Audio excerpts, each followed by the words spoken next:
بسم اللہ الرحمن الرحیم۔ نماز عصر۔ حضرت محمد صلی اللہ علیہ وآلہ وسلم نے فرمایا، جس کی نماز عصر چھوٹ گئی گویا اس کا گھر اور مال سب لٹ گیا۔ دردناک عذاب۔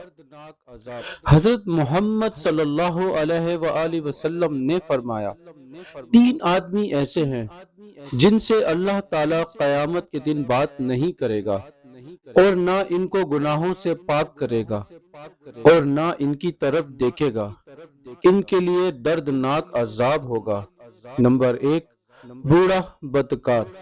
نمبر 2، جھوٹا بادشاہ۔ اور نمبر 3، تکبر کرنے والا فقیر۔ سختیوں سے نجات۔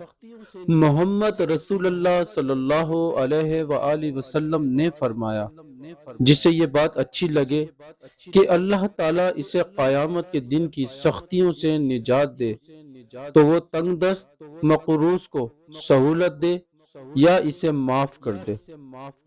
ایک اور حدیث، جو اللہ سے مانگے۔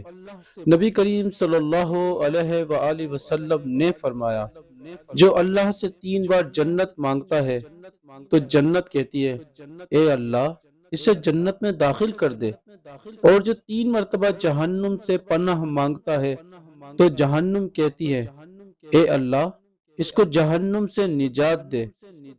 اللہ پاک سے دعا ہے کہ جس تک حدیث مبارکہ کا یہ تحفہ پہنچا، اللہ پاک اسے بھی اجر و ثواب نصیب فرمائے اور اس ناچیز گناہگار کو بھی اللہ پاک ثواب عطا فرمائے۔ ہماری ویڈیو کو لائک کریں اور چینل قلم ڈائری کو سبسکرائب کریں۔ اللہ حافظ۔